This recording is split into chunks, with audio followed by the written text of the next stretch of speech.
One Oh, itchy leg fin. We that's talk nice. about that. Is that your first topic? That's my only topic.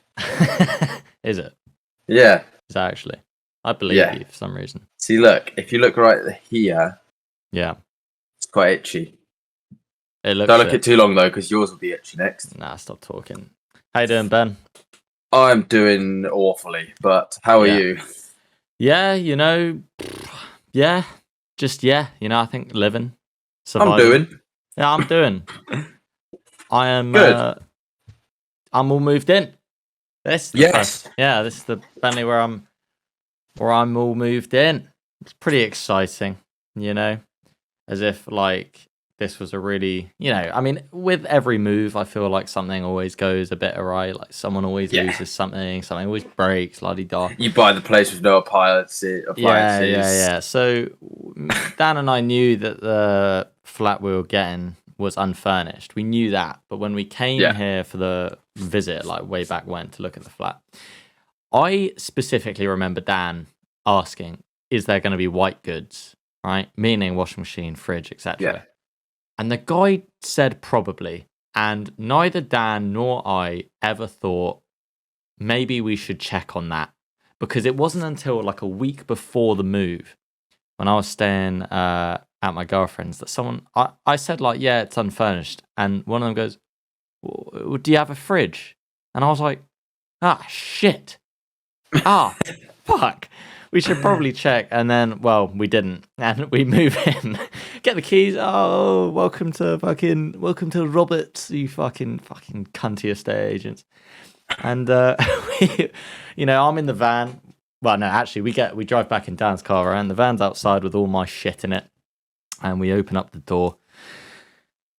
What do you know? There's no fridge, there's no washing machine, and so the entire first day of the move was spent getting my stuff into the flat, all the boxes, then getting some of his shit into the flat, and then it was the case of, because we got a sofa and we got Dan's bed from Facebook Marketplace. We got like a couple of chairs from Facebook Marketplace.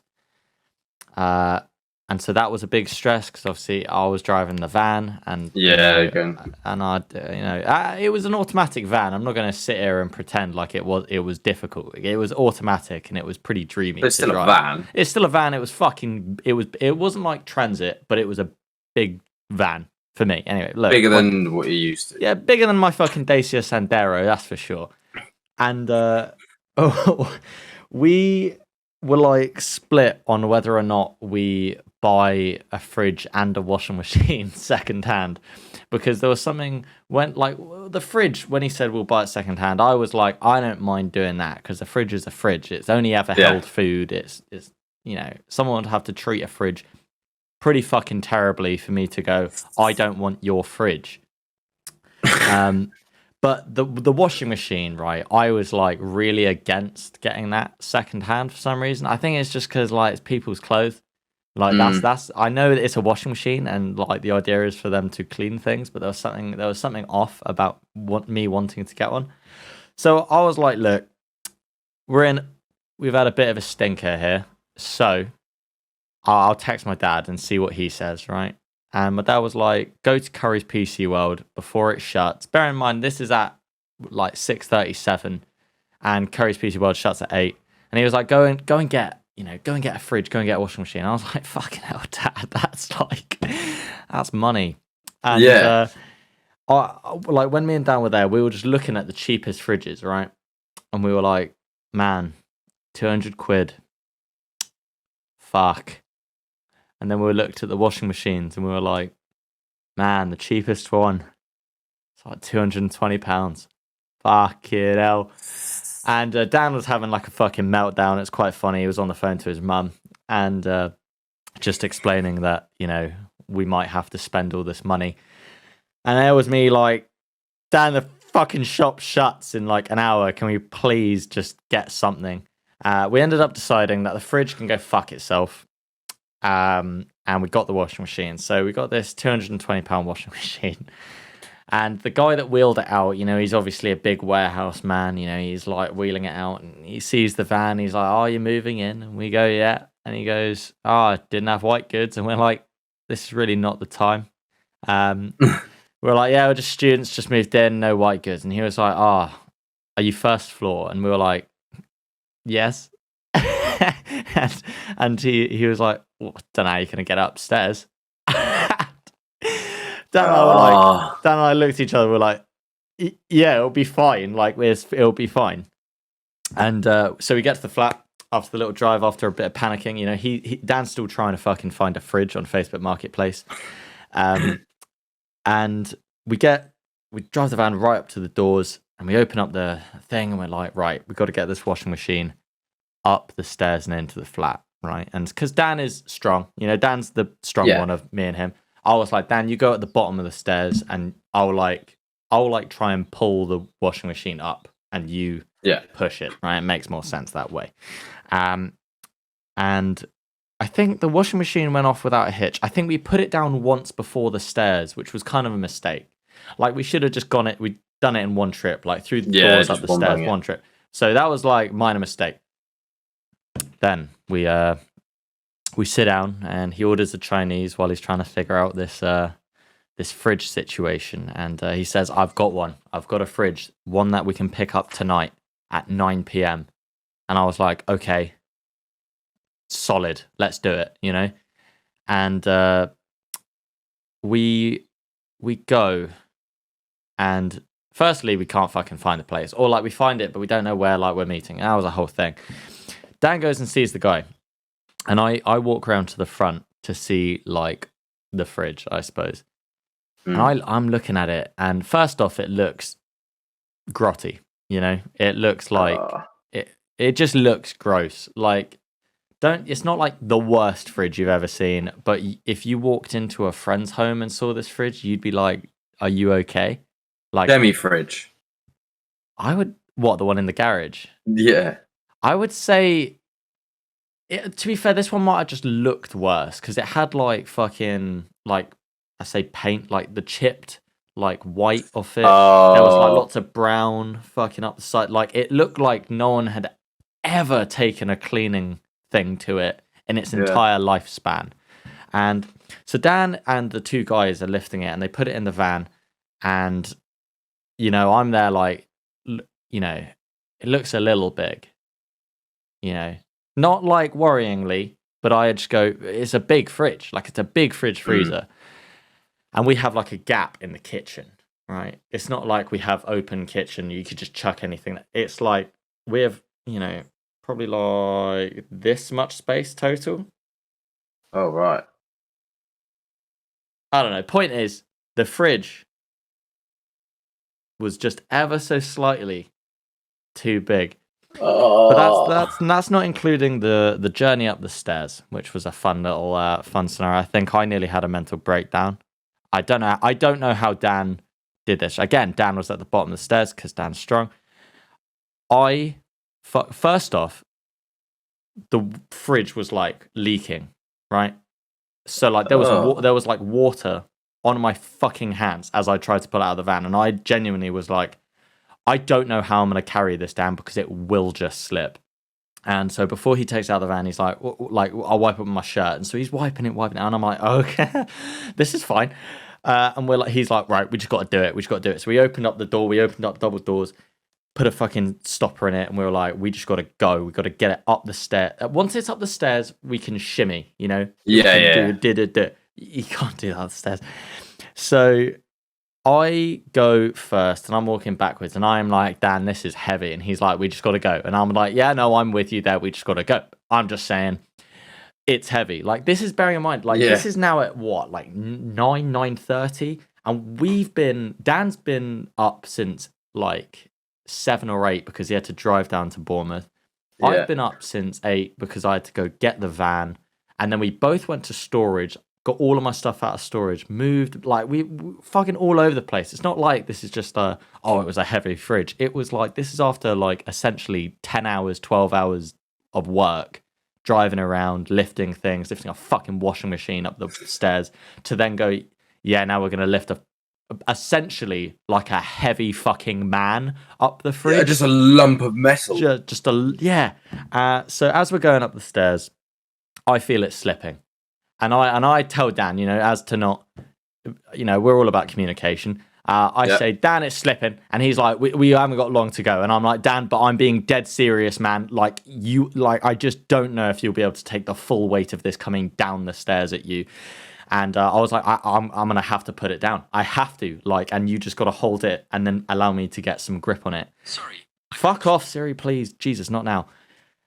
And so I put it down the stairs and so it's hard to describe, but obviously because it's heavy as fuck, it's not like it's up here on me, right? It's down low. Yeah, and you're sort of crouched as you're doing it. Yeah. I'm trying to maneuver up the stairs backwards, and we're trying to tell each other Dan's like, yeah, I'll push it on 3, and I'm like, yeah, I'll lift it just a tiny bit as to not A, crush my fingers, and then I don't know, B, get hurt in any other way. And he fucking pushes it, and it just smacks my ankle because I haven't brought up my foot from the stair before. And I literally, I was like, Dan, oh my fucking God. Oh my God. And he was like, shit, man, sorry. And I was like, we're 3 stairs away. Let's just get up the fucking... And again, just it was 1 stair at a time. It was lift, push, drop, lift, push, drop, lift, push, drop. And he fucking shoved it up to the top. And while we're doing that, the door opened and fucking shelves flew out and fucking, oh God, it was just such a nightmare. Oh no. Yeah, the door actually came off at one point, which was very funny because we did genuinely consider maybe we don't have a fridge and we've just lifted this fridge up into the flat for no reason. But the end of the story is the fridge didn't fit in the slot in the kitchen, which is just amazing. I managed to fix the doors back on. I've only managed to salvage 2 of the shelves instead of 3. One of the, in the door, where you put drinks and then there's a second shelf. Yeah. One of those shelves is fucked, so we only have 2 shelves total there instead of 3. Oh, shit. Pretty unfortunate. And it was grotty as fuck. So the first day I lived here, I spent cleaning that, and then I was like, you know what? I'll spray paint it. Under the bright idea of my girlfriend. Well, I say it's a bright idea because it actually was. Because do you know what? White spray paint looks fucking great. It looks great. So that's the moving in story. Other than that, it's just been me sorting out the bathroom sink, which doesn't drain. So there you go. That's me. Yeah, I heard about that. That was under the sink. Yeah, that's bullshit. That's complete bullshit. It's just more like a estate agent / landlord being fucking lazy. Yeah, and just wanting money off of people like Dan and I. Come on, the people before didn't have a sink for the last 3-4 months of that, so they must have been using the kitchen sink. Then we move in, and the sink doesn't drain. And when the guy came to look at it, he was like, honestly, it just looks like a bodge job. I don't know the specifics, but it was something like a plastic pipe from the sink was leading into a lead pipe, and he was like, it just didn't thread. And he was like, so they just kept putting tape around it. And I was genuinely there this is just such bullshit. And he's like, yeah, you should absolutely talk to him about it because you need someone to repipe it. Otherwise something's going to break again. And I was like, but you've fixed it. He goes, yeah, it will drain and it will drain, for fucking however long. But he's saying it ain't a permanent fix. And I was like, thanks, man. So yeah. Jesus. Yeah. Jesus. And the thing is, here's my complaint about housing, renting, or just maybe just housing in general, is how often things get updated, right? So the wiring in this flat has not been changed since 1980. Jesus. 1980. 1980. Wait, is that right? 20. Yeah, holy shit, 40 fucking years. 40 years. I understand it can obviously work for a long time, right? But in my room alone, I have 2 outlets. 2. That's it. Yeah. I have one there, which has a mini extension, and then an extension cable out of my lights. And then I've got one behind me, which has a mini extension, and then it's got an extension, and then that extension has an extension in it. And there is no way around this because there's only 2 fucking outlets. It's not like I can even go, oh yeah, I'll just get an electrician friend to just sort me. Add some more in. Because I'm renting. I'm not allowed to fucking do that. So it's all just bullshit. Oh, and Dan's I've got like I've got 4. he's got bloody 3, I think. He's got Oh. 3. It's just like fucking hell. I have 4 in each corner of my room. Yeah, that's because it's like it's not. I don't understand how anyone lives here. Like, because even right here's the thing: in the kitchen, you'd think in the slot where the fridge is, there'd be like either one that like a outlet there, or there'd be like one just like through a little just access behind, in the cupboard. Yeah. Yeah. No. Have no idea how the fuck people had their fridge plugged in if it was not plugged into an extension, which I'm pretty sure you shouldn't do. But definitely not. There's no other option because the fridge plug wire, like literally at full fucking like straight line, like it's a fucking zip line, is like a good this distance away from the plug. And I'm thinking, how the fuck is this possible? There's no way. It's bullshit. Anyway. Moving on, I don't want to talk about it. I'm getting, I fucking hate it. I can tell. It's flat bullshit. Like, riling it's nice, like, don't get me wrong. I'm sure when Dan lives here, we're going to make it at home, you know, because now I'm essentially living out of my room and the kitchen. I haven't touched the living room except to dry my clothes. And I obviously don't go in his room. And that's pretty much it. So, yeah. Anyway, well done, Finley. You've moved into a flat. There you go. And it partly sucked. By the sounds of it. I made it work to a degree. A degree for sure. So yeah, anything you want to bring up? Because that was moving was actually one of my topics. Yes, well, that was also one of my topics because I wanted to hear about the lack of appliances because I knew there was this elaborate thing that had gone on and I wanted to understand. That wasn't. Have you seen Shang-Chi? I have indeed seen Shang-Chi. You have. Yeah. What did you think? I really liked it. I think it was fucking sick. The thing is, I feel like you could watch it as just a like kung fu action film and be a complete standalone and be really happy with what you just saw. And I agree. Yeah, because the thing is, it was I'm sorry, like the bus fight scene was just the greatest thing ever. I actually was like, that is fantastic.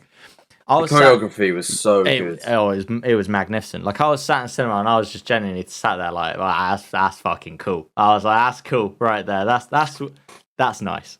What's brilliant about it as well is until the Razor Fist, the guy with the machete arm, before he actually gets up, the whole time at the start of the scene, he's sat at the back like this. Yeah, just at the back. All the way through, and then suddenly it's like, that's my cue. And then off he comes down the bus. It was brilliant though. I loved that film. And props to the actor. Don't know his name. Yeah, Simu Lee? Something like that. I cannot pronounce it and I don't want to butcher it. But he went from being what's it called? Stock image. He went from a stock image model and he was in that one show which is now on Netflix, Kim's Convenience. I want to say it's like some sitcom. It's like a Canadian sitcom or something. It's based around like a Korean family, I think, or something along those lines. I don't know. Apparently, he's very good in that, and people are like, "Oh my god, like it's him from Kim's Convenience," and he's now fucking a Marvel hero. And pretty a good one as well. Yeah, dude, he was fucking sick. I liked it. I really did. I thought the what was his name? Oh my god, his name Trevor. But what's the actor's name? God damn. Ben Kingsley. Ben Kingsley, mate. His whole bit his whole arc was just so fantastic. And like for some reason, it just fits. It just fits so perfectly. Yeah. Like the whole scene where the thing I like about Marvel films is they always have like downtime. Yes. Like where like characters will just fucking chat and just talk and just like almost get to know each other. Yeah. And in Shang-Chi, it was when they were talking about like why he took up acting. And it was like his mum took him to see Planet of the Apes and he was watching. Yeah. Yeah, because he's on about like, they weren't. He was like, they didn't train the monkeys, they were acting. And it's like, they were acting. I was riding the horses, wasn't it? How did you get the monkeys to ride the horses? They were acting. It's just such perfect. That is perfect, like kind of conversational downtime. And I think, like even when you're in the audience, like Marvel likes their kind of comedy. I think I'm glad Marvel did lean into their comedy because like Yeah. it is good. It kind of gives you a bit of like, well, yeah, downtime. Gives you like a bit of relief if Yeah. like just after something happened, because this was right after they fucking busted out of the garage with the whole like with the hand thing. Fuck, that was tense. Yeah. And so then they're just talking about why Trevor took up acting, and it's because of Planet of the Apes. And then it's just like, how long is it until the fucking maze door opens? And it's like, we gotta wait. Oh no, he says go now, go. And then it just goes, and then we're right back into it. Yeah, because then, and all the way through that scene as well, that's like a good mix of chaos and calm, because Trevor's just chat, and then he'll sort of go, oh, take a left. And like, he's saying it so casually in this bamboo maze that is moving and will crush the car they're in. Yeah, that was actually really fucked. That bit was genuinely quite frightening for me, I think. God, also, I don't know if you noticed at all. Probably didn't. It was quite subtle. But one of the sponsors for the film was BMW. Did you notice? I think I may have noticed that, to be fair. Cause I think so. I always know. It's always cars that are easy to tell because it's not like, whenever you see a fucking hero driving a car or like a fucking rich person driving a car, they're always going to be driving like a specific type of car that's driven like around. Iron Man has been Audi's, Black Panther was Lexus. Very peculiar that like car sponsors would want to be in like a Marvel film, because it's not. I don't think that's weird. Yeah, but like the heroes rarely ever use cars for like anything other than just going from point A to point B. This film. Yeah, I could see that. Okay, this film, the literally, BMW, the opening... you can fucking drive through a bamboo forest as it's close. It's like no one's going to use it for that purpose. They're just going to use it to drive around. It just seems I think it's just to see their name badge, because we are talking about BMW right now, which is very true. exactly what they want. Bastards. And the film literally opens. The first scene is a BMW M8 comp revving and then blasting through the city. Which is basically an advert saying, look at our brilliant car. It's brilliant and a car. That's so true. You are right now. Yeah, I am. That's facts. Kind of want a BMW now. Oh, yeah, wouldn't it? What, a black man's willy? I'm in a relationship, so no. Yeah, Shang-Chi. I like the thing... What, did I not like that? It was very classic in terms of the like Asian heritage, where it's like son rejects dad, or like rejects ideals, and just wants to like do their own thing. Yeah, but then ultimately lives. And there was the massive respect between them, even though they clashed and like the son ran away. He came back, and I think, what was it? Is it Win Woo? Is that dad's name? Something like that. So. He is one of the best villains, I think. He was a pretty good villain. MCU. I also because he was driven. Obviously, he was an evil person. He was an evil bloke from the start. But what his goal was in the end was done out of love. When he was the one thing that made him a normal person again, and not this evil. Once that was taken from him, that's it. All he wanted to do is get it back. I kind of get what you mean. Like he kind of gave up being like a group. What am I trying to say? Like a leader, like a fucking god, basically. Yeah. He gave it up just so he could like chill and have a wife and have kids, la di da.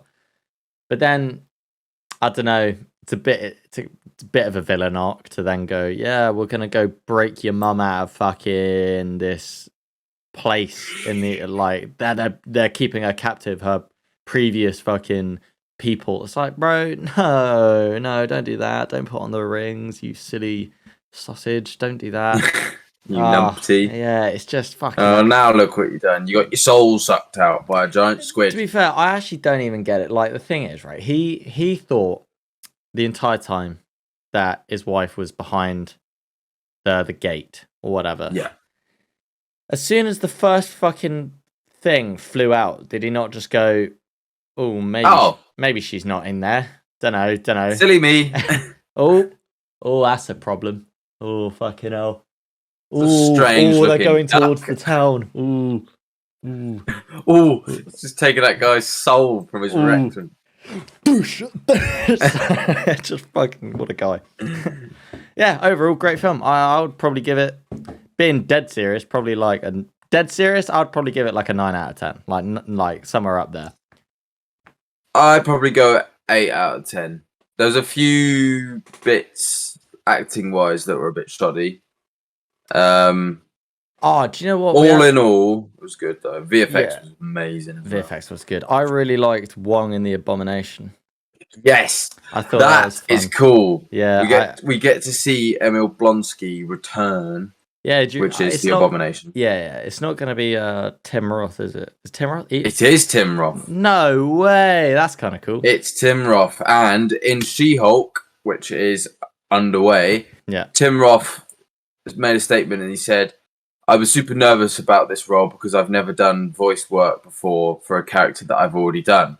Because obviously before he did, I think they got a different actor in to do the voice of once he turned into Abomination. Yeah.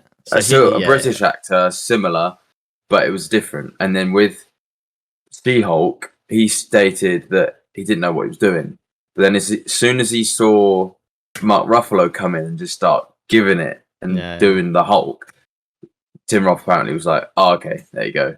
Yeah, that's cool. That is pretty cool. I'm not gonna lie. Have you? Good to see him return. Yeah, I think it is. I also liked. I mean, you kind of could tell that Wong was going to be in there. Like, as if you didn't see the trailers, you could kind of tell from the start that he was because of all the like flowy energy and like the fucking orange versus blue. I don't know. Maybe it's just because I watch a lot of Marvel. It was like it just came to me. But I knew Wong was going to turn up at some point for some reason, and I just for some reason didn't expect him to be in the like underground fighting ring that what's her name was. God, I'm not very good with names, it seems. No, I can't remember her name. I remembered seeing his fucking Xiao, something or other. Yeah, point is... The sister. Yeah, the sister of Shang-Chi was basically having an underground fighting ring. Mad money involved, obviously. And Wong and the Abomination were just like... I think they were just... what was it? What's it called? Sparring? No, because they're mates and they... Obviously, you bet on who's going to win. Wagers. Yeah, it was like but they faked it like they knew who was gonna win because when Wong had the towel and he was like looking at the Abomination, he was like telling him like, "Yeah, you'll be okay." It's just like I had to win, because they the whole idea was that they make money off of it. And obviously, I mean, it was a pretty good fight as well. Wong and the Abomination, it's genius, really. Anyway, that is Shang-Chi. I like the end credit scene as well, actually. Yes, I thought it was a very very simple way to bring it back. Although, obviously, bloody Hulk isn't Hulk. He's not Professor Hulk, is he? He's just normal. No. He's just a normal guy. At the moment, at least. Yeah, like, we'll see what happens. Like, I saw one thing which was just like, it was probably just due to budget, because they would just have to do him in VFX all the time now. So they'll probably just like, we'll just have him be Mark. There's no point in... Yeah, I mean, it doesn't matter. You could just argue that, the snap fucking shriveled him up, and the Hulk just was like, nope. Just a little green scrotum. Yeah, I mean, maybe. Who knows? Anyway, that's Shang-Chi. Good film. It was a good film, yeah. Decent. Excited for the Eternals. Yes. Yeah, for sure. Have you been keeping up with What If? I have. Very good series. You watched the one, 2 days ago? The... Killmonger, yes. Yeah. Really strange. Like, it was a strange one. That episode. Yeah. I enjoyed it, but it wasn't my favorite. Yeah, I would say it's not my favorite. I think, I don't know. I like how they are doing all of the What If episodes. I just think that one was not as strong as the others. I don't know why. I don't know why, to be honest. I just feel like it didn't capture me as like a cool, They just seem a little bit rushed. I know obviously they're short, but they seem to try and cram a movie's worth of storytelling into 20 minutes. Yeah, you could argue that's because we already kind of know the timeline. So we already know roughly when things happen, and they're just changing little parts. And they're like, oh, got to fit that in. And now we time skip. And then we go, oh, look, now he's over here in Wakanda doing this. It's like, yes, right. Because, of course, we know that his fucking dad died, not due to gang violence, but because of T'Chaka. Anyway, the What If episode was good. I thought the Zombies episode was fucking good. That was dark as fuck. It was very good. Very, very good. Although it needs to need part 2. I think it does need... does it, though? I think that's the whole point, is why would we see part 2? Because the only thing that part 2 can have is what? So there are, what is it? Spider-Man, Black Panther, and fucking Ant-Man, who is a floating head. Like Bucky got launched, so we don't know what's happened to him. Bucky's still out there. Is indestructible. Hulk, he's somewhere out there. But then they were literally going to get a cure. Yeah, but those 3 guys, so Spider-Man, Black Panther, and fucking Ant-Man, who's now Scotland. Doctor Strange looking, they are all going to Wakanda, where Zombie Thanos is, and they are giving him, well, not giving him, obviously they're not giving him, but like, they got the fucking Soul Stone, Mind Stone, sorry. So like, there's no, I don't know what you could do in part 2, because like, what they're going to do, just make everyone unzombied. I mean, that's all they can do.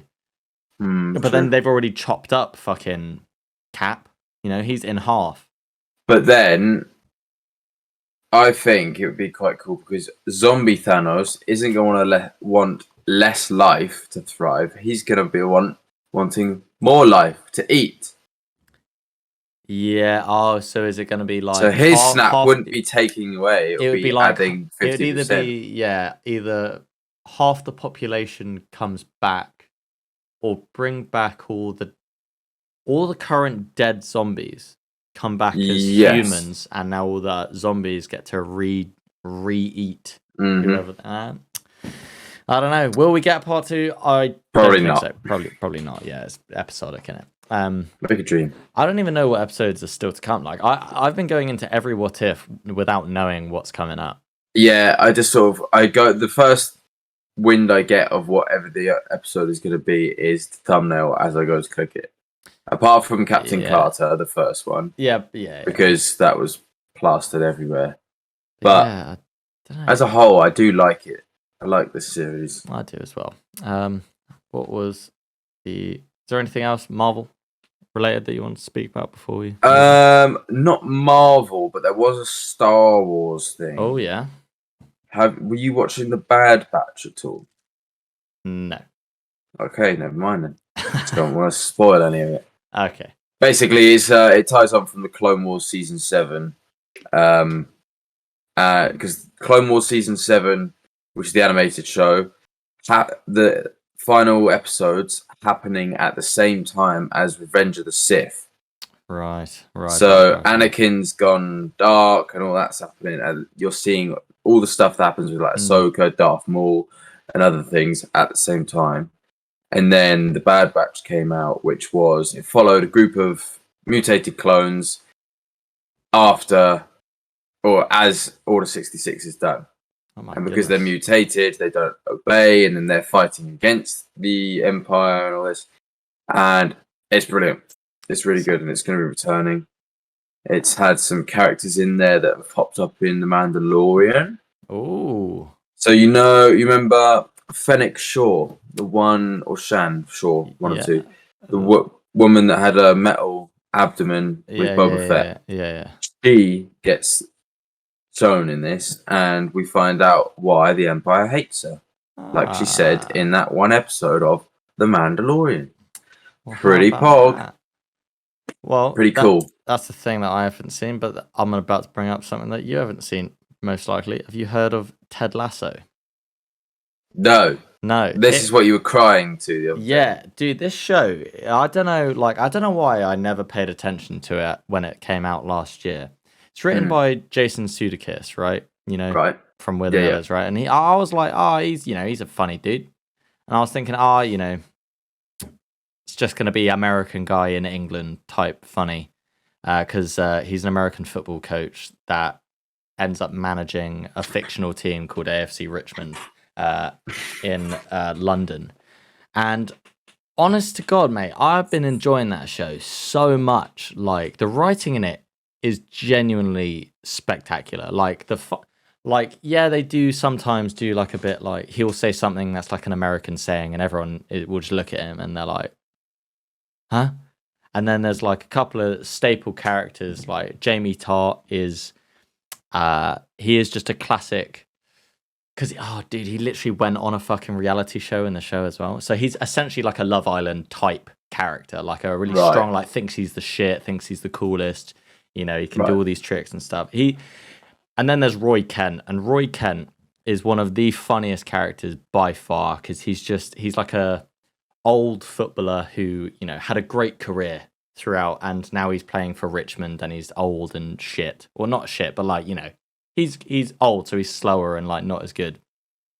And he is just fantastic. He is like such a typical Brit in the way that, like, whenever Coach Lasso would speak, it'd be just met with "fuck off" and just like shit like that. It's just class. And the thing is, like, most of the time they're not even focusing on football necessarily. It's not like every game, not like every episode's focusing on a game in particular. Like, sometimes it'll be one game will span 3 episodes, and they'll just be doing loads of B plots in between. And yeah, it's fantastic. I mean, if anyone is at all interested in football, it's like, yeah, you'll be able to watch it because, you see like Man City, but it's all fictional. Like, there's no real players in there. There just isn't. So like, there was Watford in there, and I thought that was funny because I like Watford. I'm from Watford. But yeah, it's a good show. Good show. Funny, and like the sad moments, as I cried at the other day.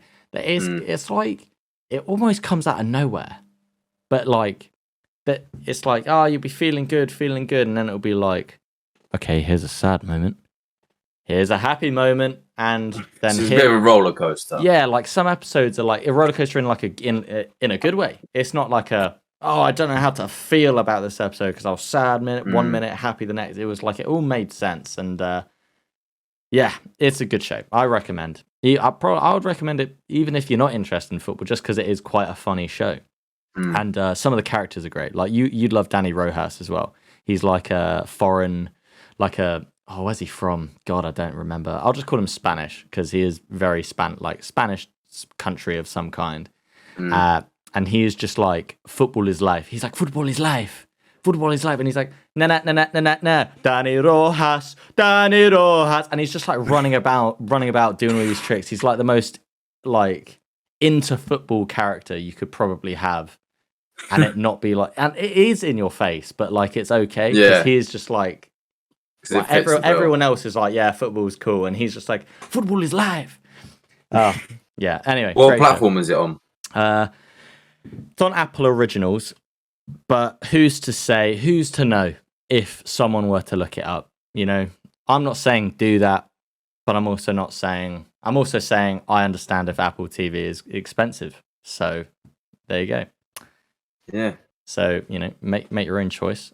I won't be using Apple TV. Yeah. But I will be watching it. I'm literally looking at the list. It's like my eyes just went soft focused. I've got D&D again, as in like because I wanted to touch on it again because the last time we spoke about it, we were talking about like how great it is and like how fun and like it's great that we all like chit chat and like have fun. It's great, creative, But the recent sessions have been just so wonderful that I wanted to say that like there is no way that people cannot enjoy D&D. Yeah. Because the thing is, you may not you see like the amount of books that like dungeon masters can have, you see the amount of stuff online, how many fucking spells and all this stuff, so much stuff. I can tell it's overwhelming. Like it's overwhelming for me. That's why, fucking Josh helps me out. That's why I'm assuming you look up stuff because it is overwhelming. Yeah. There's a lot of shit that you can do. And then you got to remember that you don't go into learning something by reading all of it at once. Yeah, I think that's the big thing you got to remember with, especially if you're looking to get into D&D, but you're nervous about it. You don't have to do it all at once. You can take your time. We took how many? Well, it was late February when we started making our characters, and we had our first session in like August. Yeah, and the thing is, Josh mentioned to us D&D like prior to Christmas. Mm-hmm. He said like, "Would anyone be interested?" And we were like, "Yeah." Not that any of us fucking knew what we were doing. Like maybe one or two of us have played D&D before. I don't know. I think Niall was the only one. Yeah, Niall has, but like none of us fucking looked up anything or like how to play, how to set up a certain character. And I didn't know I was going to be a bard until, as you say, we started doing character sheets in around Feb time. Like, it's just great. Yeah, because I didn't realize how much freedom you had. I thought you'd actually play like a fixed character. You choose a character in a game. I thought you'd do that. You didn't make everything.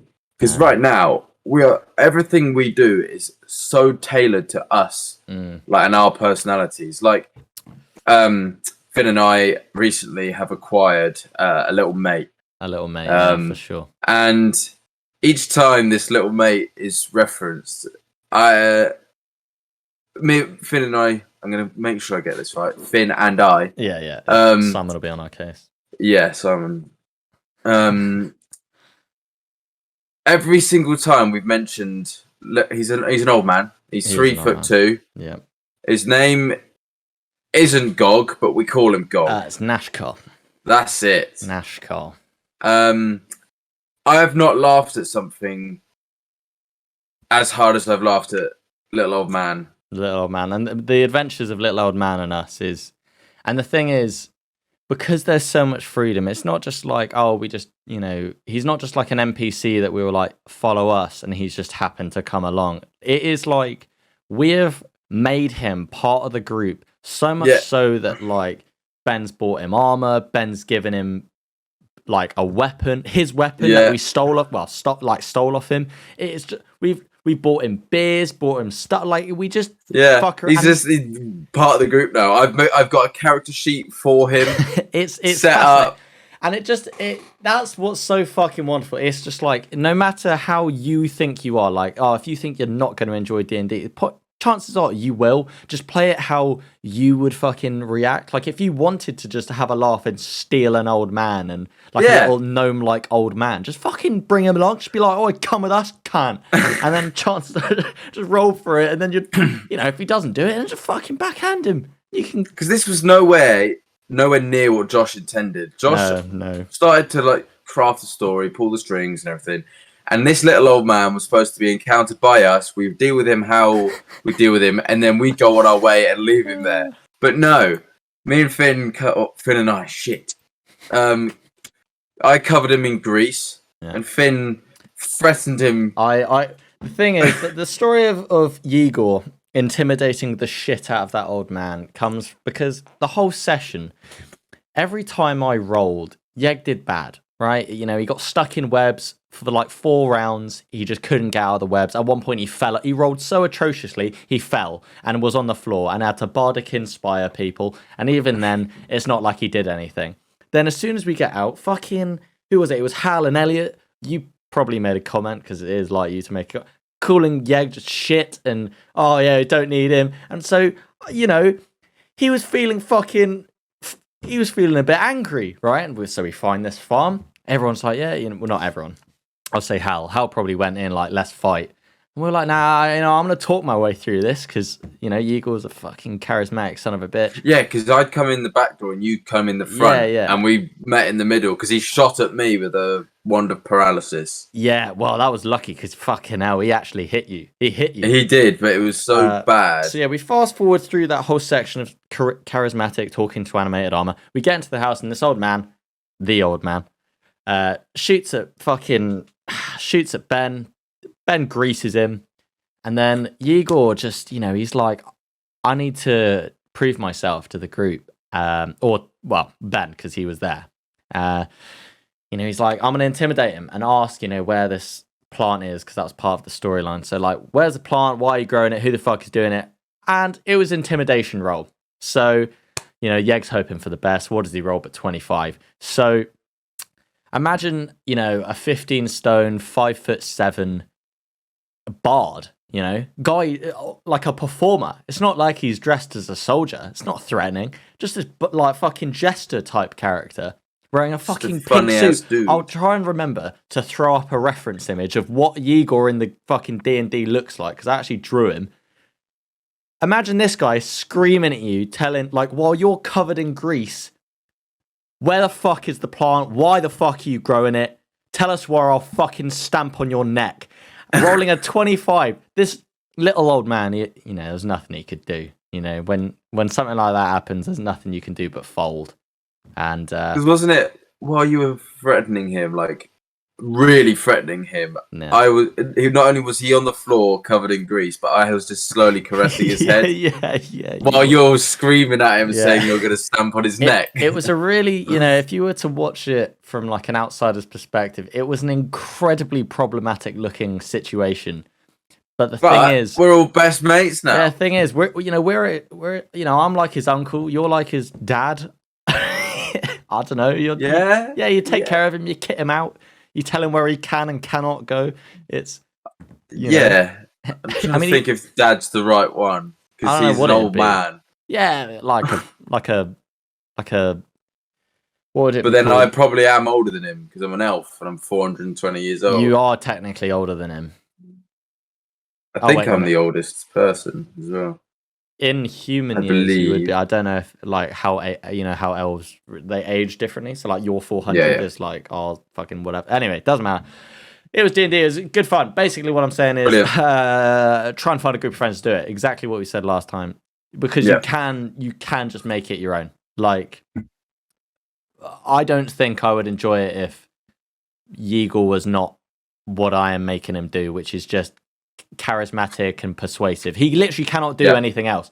He's such a useless fuck in nearly every other way, but goddamn can he talk his way out of a situation. And that's your persuasion's +5, isn't it? That's +6. +6. Yeah. Mine's +5. And now I've got bloody what's it called? Expertise. Oh yes. Yeah, so I can get a chance of like 6 and then plus my modifier. It's like I'll get like +8 or 9. Jesus Christ. Yeah, so it's outrageous. But yeah, D&D, great times. Everyone do it. Just do it for fun, mate. Honestly, find a group, even if your friends don't want to do it. Just do it. Mm-hmm. Just do it. It's really good. Yeah, it's really good. It's like a sleeper agent type fun. Yeah. I want to touch on something briefly. We've done an episode about this in the past. Yeah. Yesterday, Valheim received a long-awaited update. Path of Home. They've added loads of new building pieces. The houses are amazing. They've fine-tuned weapons. They've done a lot of tinkering with existing stuff. That's not a great deal of added stuff. So they've reworked it really well. And it looks like do you know what? No, I was going to say it looked a bit better when it was on you posted a picture. I was like, that looks more high quality, even though it's still retaining the style. Do you know what I mean? Or was that just my imagination? I don't know. No, I think that was also because I picked. That wasn't actually a screenshot from my thing. Was that like artwork? Was it artwork? No. That was a screenshot from the game, but it wasn't from me. It was just a picture I found. But also that's the biome you're in, because that's the plains biome, which is the most good looking. Yeah. Like any biome or landscape in any game, that is the best looking, in my opinion. It's gorgeous. Yeah. And I played a bit yesterday. Like, really nice. They've done a good job. It's been waiting a long time for it, and it's good. Yeah, I was gonna say, like, it felt like the game hasn't really been updated since it came out. Maybe there's been a couple of little fixes, but like they had the massive influx though. You got to think about how much money they made in such a short time. They got to figure out how to work with a budget like that. Got to develop some patches going, you know. Yeah. So they've got more coming, which is good. That is good. Another game that received an update the other day is Apex. Oh yeah. $1 billion company with EA supporting them and Respawn. Facts. Big names, Yeah. shite. Absolute dog shit. Servers have not worked. The update rolled out on Tuesday at 6 p.m., right? Yeah. Updated. Didn't get in to past the main menu for 3 hours. Oh, because Jesus. the servers were down still. And what? For a few days later, it's still not fixed. Everything's broken. So that is rough. Twitter is blowing up about it. Everyone's going crazy.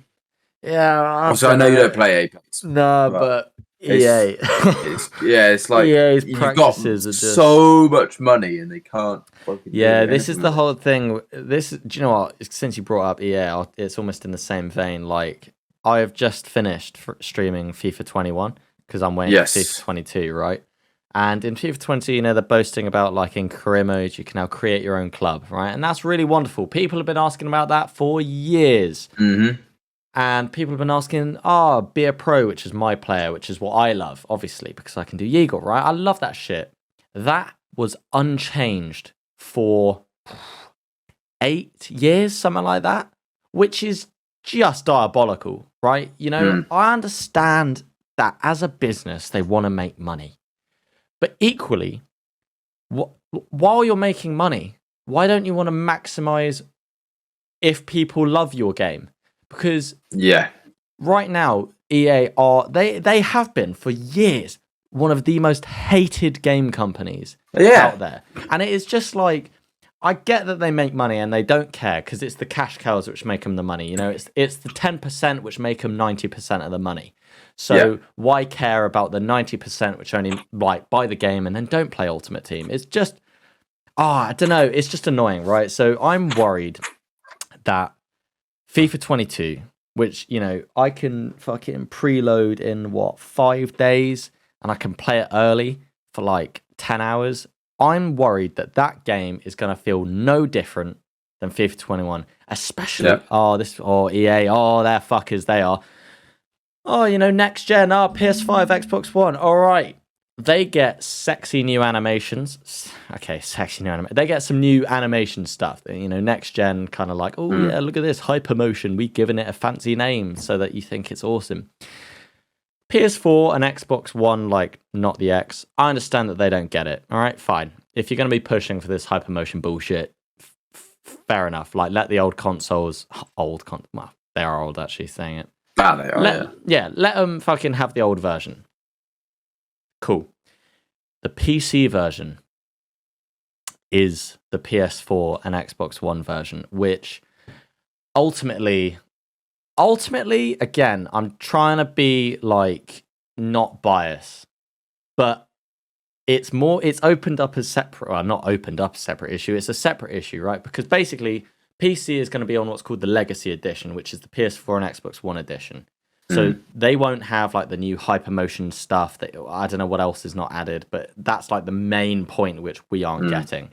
And I've always thought, like, because the creative director or something like that, he said, you know, we looked at the people that play FIFA on PC, and most of them don't have like super good computers. So why would we give them the new stuff? And it's kind of like, okay, I see what you're saying, but if you look at when you launch FIFA, what opens up is a little fucking, you know, when you open up a game in Unity and it comes up with a little window and it's like resolution, graphic settings, quality, fantastic shit. Yeah. Terrible. Launch like this or launch like this. Yeah.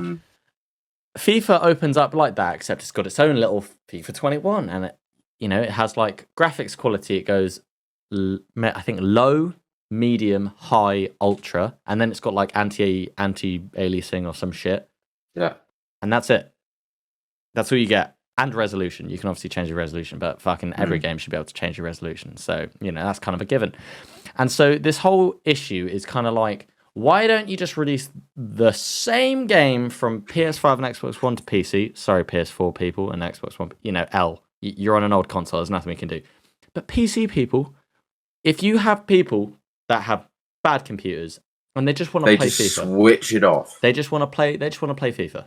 And then you got people like me who have pretty good computers, and I want to play the game at like a somewhat decent quality, and I want to have the new stuff because I like FIFA. And then you got the people that have like super fucking great computers, and they're like, I want fucking everything. I want to be better than the PS5, better than the Xbox, whatever. They can also have it. Why don't they just upgrade the fucking graphics settings? Why not make it in-game? In fact, why not do it like fucking Spider-Man? You know, Spider-Man game on PS4 or 5? They literally had an option where you could have it be, you can have the graphics fidelity be way up and it play at 30 frames and you can play it like 4K. Or you can play it at 1080p and play it at 60 FPS. So you can choose how you want to fucking play it. FIFA could literally do, do you want to have hypermotion? Do you want to run it in 30, 60? Do you want to turn down the graphics but like keep hypermotion? Or do you want to turn up the graphics and turn off hypermotion? I'm sure it could be a switch to the button. They don't sit. Like, I don't care. Like, I don't develop. But the thing is, I guarantee it is not difficult for them to implement that. It just isn't. And here we are. FIFA 22 is around the corner and I'm going to be playing on the old version. And the thing is, who's to say that FIFA 23 isn't going to be the same? They might say, oh, well, the PC demographic is still playing on lower quality PCs, so we're just going to give him the PS4 version still. But yeah, that's my gripe with the EA. Fuck EA. EA sucks. I've never got into FIFA. I wouldn't. Even if you're into single player stuff. Yeah, even if you're into just career mode, like Dan and I, still complete bollocks. Like, I'll just say this because you know, the thing is, every FIFA player will agree. There's no chance that there will be someone that goes, nah, what he just said is wrong. So there's difficulty levels. Obviously, you can play on amateur, and it's fucking easy. You can play on ultimate, which is like super difficult, and then they've got this thing called competitive mode, which is when you're on legendary or ultimate, the two highest difficulties. If you put on competitive mode, basically that means the teams will play kind of as their own team. Like, if they're more of a tick-attacker, like pass, quick runs, like do all this, they'll do that. And you think, okay, that's kind of cool. You know, that seems like a challenge. But when you're in, like, doing, you know, let's say a Road to Glory, you're playing as a League 1, League 2 side in England, and, you know, you're playing as bloody Barnsley and you're against fucking Plymouth.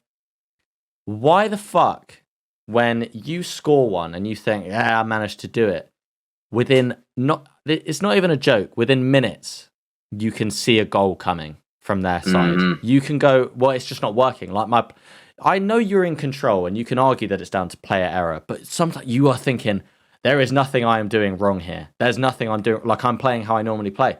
And then how come I can win 4-0 before, and suddenly now they're fucking doing all this and they do this and they're quicker, they're faster. And there's a saying on the FIFA subreddit, which is like, you can always tell when you're going to concede 30 seconds before you're going to concede, no matter what. You'll always be able to. And it is diabolical. So there you go. That's my final comment on FIFA. Piece of shit. Piece of shit. Agreed. Yeah. Agreed. Do you have any topics that you got? Because I've got 1 to 2 more. I have, yes, 1 or 2 more.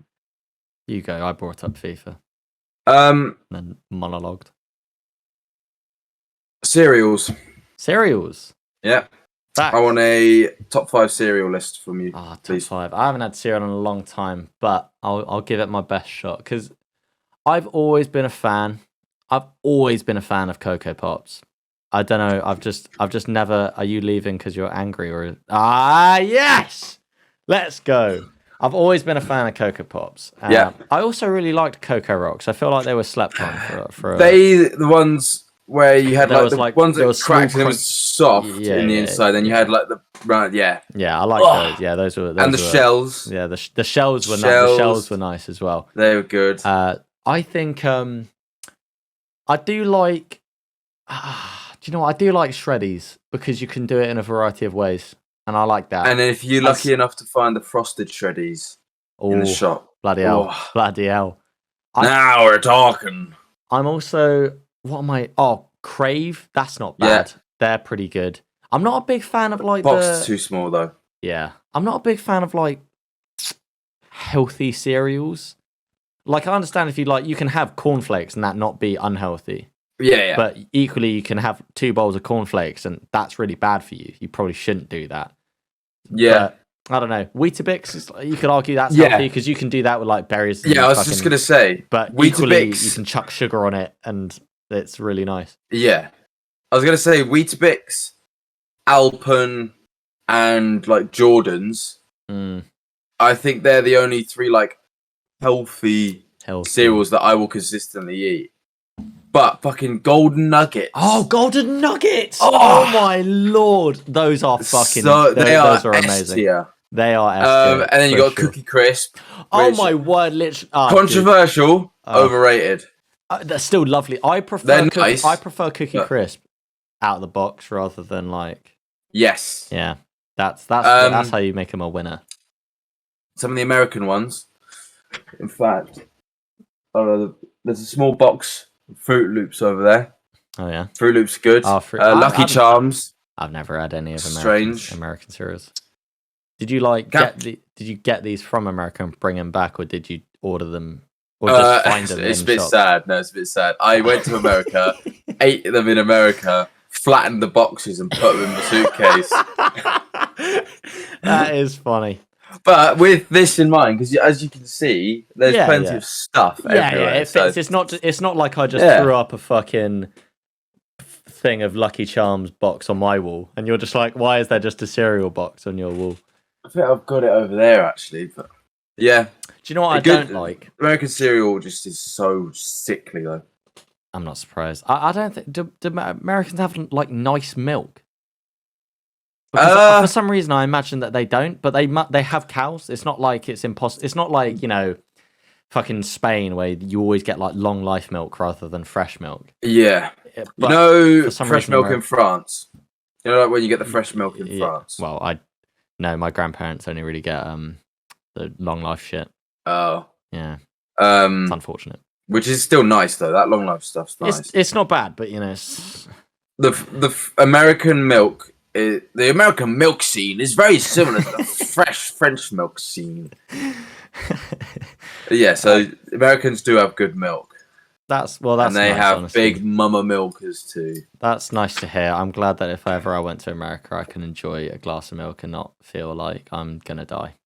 It's fine because one day we'll be invited on Impulsive and we'll go out there and we'll just have milk and cereal. Do you want to do? Oh yeah, we float you out to do Impulsive. Like, no, bro, milk and cereal. I'm here to try Lucky Charms. Don't know about. Finally, Center milk. Do you know what I don't like though? Cereal bars. Don't like them. Cocoa Pops ones aren't bad, I must say. But I don't the rest like of them, any of them with yogurt on it. When they have like the yogurt bit. As in, like the Cocoa Pops bar that's got the little thin layer of yogurt. I don't mind that because I feel like that is the closest thing that you could have to a replacement to milk. Because other than that, I just don't want it. The closest I'll go to like a cereal bar is like a flapjack. I do love a good flapjack. I'm going through a phase at work at the moment. Come in, Coronation chicken sandwich. Apparently, flapjack. Do you know what? I actually heard coffee. that the Coronation chicken sandwich is one of the nicest sandwiches that you can get as a meal deal. Beautiful. See, you are now the second person to say that, and that is crazy to me because I remember I was talking to one of Polly's mates, and she was like, "Yeah, Coronation chicken sandwich like in a meal deal, like every time." And I'm like, "What? Like for real? Like that?" I'm like, "Surely there are better options out there." And she's like, "Nah, trust. I'm telling you, Coronation chicken. Right? Well." I'll get a meal deal tomorrow, I reckon. And Co-op one. Obviously, I'm going to be biased here, but Co-op one is because you've got the big raisins in there. Oh, so good, and the Nigella seeds in the bread as well. I love seeded bread, man. It's so good. It's white bread with like the black Nigella seeds in it. Oh, that does sound delicious. Little bits of onion, and then get a flapjack with it. The little flapjack like bar snack, for the snack. And then if they sell it, the Jimmy's iced coffee, which is a little blue Oh my can. god, I love Jimmy's iced coffee, dude. That is my meal deal that I go Dude. for. Coronation chicken, flapjack, Jimmy's iced coffee. When I went to see Shang-Chi, I went to Tesco's before, and I was thinking like, yeah, I'll just go and find some popcorn. They didn't have any salted, which I really didn't enjoy. So I settled for sweet and salted, which is not bad, but it's not what I wanted. And Salted's best. I was just like walking around, just like, what other snacks can I get? Chocolate, and I was like, no, it's quite a warm day. Don't want it fucking melting, and like, well, I'm trying to watch a film. Mm. And I was like, ooh, the Jimmy's iced coffee there for £1 or like £1.20, and I was like, do you know what? I can stretch that budget, and I got one. And when I was sat there in the cinema with my Jimmy's iced coffee, I was genuinely thinking, this is the life. This is the life right here. Jimmy's iced coffee is actually top notch. It is because it's not too sweet, and it's so much iced better coffees are sweet than pre-done like Starbucks, pre-done like little ones. It is leagues ahead. Leagues ahead. Is. Oh, and amazing. It's a good one for the morning. I've found because when I used to have energy drinks or other iced coffees, I would have the low. I'd get the caffeine boost. I'd wake up and then I'd feel dog shit. Yeah, but I've not had that issue with Jimmy's. I do. Jimmy really comes like, inside. Oh, never mind. I do really like Jimmy's iced mocha. That's I haven't had it. Now I like the original, but the mocha is just nice, isn't it? It's just a bit of chocolate, in your fucking. Oh, it's great. It's just wonderful. The only mocha that I would consistently buy is the Starbucks one that's in a glass bottle. I do like that one. I can't say. It's more just chocolate milk, really. Yeah. Well, I'd probably do the same, to be honest. It's quite nice. It is quite nice. I don't know if you've heard of this film, so I'm not going to tell you the name. If you remember the name, shout. Yeah. But I'm going to tell you the cast, right? Because it's fantastic. This film is coming out like really soon on Netflix. That gives you a clue. It's a Netflix original. It's got Leonardo DiCaprio in it, Ariana Grande, Jennifer Lawrence, Timothy Chalamet, Chris Evans, Jonah Hill. Did you ever watch? Don't worry, I've forgotten the name, so I'll just ignore him. Sorry, Himesh Patel, Meryl Streep, or Matthew Perry. I feel like I've seen the trailer for this. Yeah, you probably have. Kate Blanchett, Kid Cudi. Really? I think so. Oh, I really hope I'm not wrong. I've cut off his name in the fucking screenshot, which is really annoying. Then we got fucking Tyler Perry. You know Tyler Perry? Gone Girl. He was the lawyer. He was like the black lawyer. Oh yeah. Ron Perlman. Really? Yeah. Mark Rylance. Do you know Mark Rylance? The name rings a bell. Yeah. What was he in? Was he the? He's not the dad in Step Brothers, is he? I'm now gonna have to Google it because I don't want to be wrong. Mark. That sounds. No, he's an English actor. Who the what? Fuck who? No, this guy did something, but I don't fucking remember what it was. Oh no! Now I'm annoyed. I have to look. What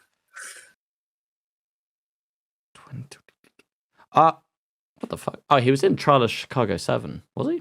I mean, he must have been. It says right there that he was. Love it. Nah. Was it Kid? It was Kid Cudi. It was Kid Cudi who. Okay. Show me Mark Rylance's movies. He was in. Oh my god, dude! He was the fucking BFG. Bridge of Spies. He was in Ready Player One as the fucking guy, like with the long hair, the guy who like ran the studio or owned the studio. Yeah. He was in Dunkirk. Can't place him in Dunkirk, but he obviously was in that. But yeah, I don't think I'm even done listing the people that are in it. I think there's one more, maybe. I was wrong. There are loads. There are other people in it, of course. There are some like big names. Big names, right? And what genre of film do you think that is? Musical. Do you want to throw out like 3 guesses? Top 3. What do you think? Like of all those people, because like you can argue musical, but then you can also argue like.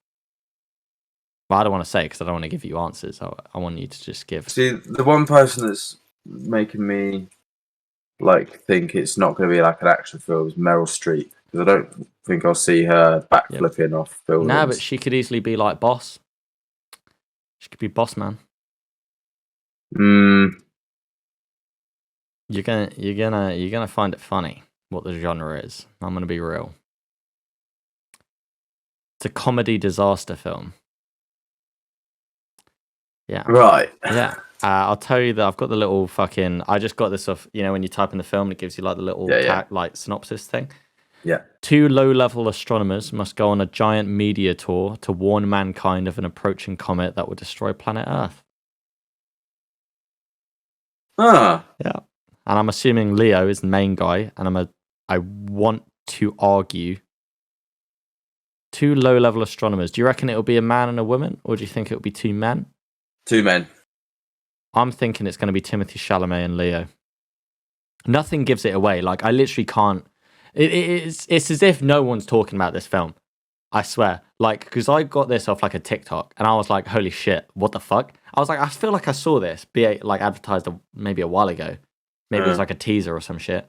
But looking at that TikTok, I was like, wait, what do you mean it's coming out in like a month or whatever? Do you know what? Is it, so it's probably soon. It's 2021. That's Mark Rylance movies. Mark Rylance.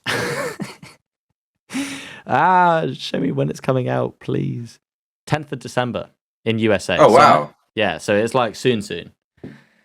Which is just mad. A comedy disaster film with all of those people in it. I don't understand. Comedy disaster. I'm assuming they don't mean like epic movie disaster. But it's like a comedy film that centers around a disaster happening, which is obviously like what's the name of the film with James Franco, Seth Rogen? This Is the End? That's it. That's the sort of thing I'm imagining. Yeah, no, you're probably right. Yeah, because that is an apocalyptic event that they're just making into a comedy. Yeah. So this, I'm gonna say this one's probably like gonna try and be grounded in reality. Comet hitting the Earth, you could make that grounded. And they're going to be like, they're just 2 low-level astronomers being like, running around meteor tour. That sounds real, whereas like obviously James Franco and Seth Rogen were like, the devil and shit and the rapture, all that crazy stuff. But yeah, I thought that was interesting. Thought it'd be funny. I thought it'd be funny for you to guess the genre. It is funny, comedy disaster. You just couldn't have. What? Yeah, that's a strange one. Like, I'm trying to remember what Himesh Patel was in because it was so fucking good. You know that. It's on Netflix. Do you watch Netflix at all? No, Not okay, really. so you wouldn't have probably seen it. But it's like they've done a couple of series where it's in England, and then they've done a couple of series where it's like Spain, and they've done one which is like France, and it's basically all shot within like a police station, like 2 interview rooms, and it is just like detectives trying to figure out if the person committed the crime or not. And Himesh Patel was in one, and he was fucking fantastic in it. Like, he was just magnificent. I don't remember who he is. Yeah, I'm gonna. This is a picture. Good. I was just trying to tap on him, and I was like, I fucking can't. Jonah Hill is in it as well. Oh, yeah. Jonah fucking Hill. That is awesome. Goodness me. Oh, he was in Yesterday, of course, Himesh. Yeah, that's where I fucking know you're from, you twat. But yeah. Anything else, Ben? I have now exhausted all my topics. No? I've got a little bit of news on actually who the other astronomer is actually. It's Leo and someone else. Leo and someone else. Would you like to know? Or do you want to... Is it Ariana? No. that would I don't know how I would have felt about that. Is it going to be... the thing is, I only looked at the names of the characters, and I only remember fucking Leo's, which is like Randy or Rendy or something like that. So I don't know. He's definitely one of them, and he is. Yeah, I want to say the second one. I'm very, very happy with the second one. Is it Jonah Hill? Is he in my head? In my head, it's either going to be Jonah Hill or Chris Evans for some reason. No, because if it's not Timothy, then who the fuck is it going to be? 2 low-level astronomers. Who could be another low-level astronomer out of that group? Jennifer Lawrence. No. Would she pass as a low-level astronomer? Would Leo? I mean, you could definitely make Leo look like a low-level astronomer. No, it is Jennifer Lawrence. What does that mean? She's the other low-level astronomer. Yeah, that's what I mean. Leo. Oh, yeah. Yeah. Like, I mean... I'm looking forward to this, because she's funny, like funny. She is dumb funny. I don't know if I like Jennifer Lawrence. I find her. I don't really. I find her whole like I'm funny, I'm different thing kind of annoying more than just being like, yeah, she's just being herself. It's not. I do like her sometimes though because she's human. Like she'll be at like this fancy dinner thing, like or some public speech, and she'll just fuck it all up, and it's great. Yeah. You think, Did you know that Harvey Weinstein bragged about sleeping with Jennifer Lawrence? Really? Yeah.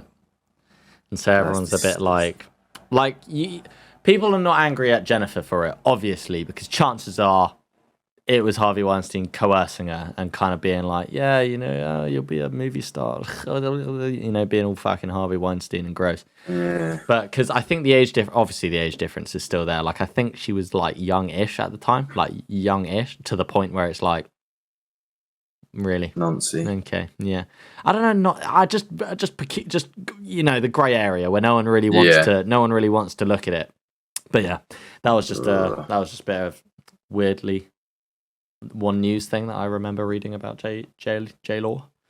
Very, very interesting. But yeah, this has been wonderful, Ben. This has. It's been a nice long one. Whole host of topics we've talked about. Yes. It's been wonderful, Ben. We can. We'll see what the fucking schedule looks like when I go back to uni. Yeah. Because I don't think it'll be too bad. I'm sure there'll be time. And yeah, mate. And mine's same as ever. Yeah. Fair enough. See you around. See you around. And the old man see ya.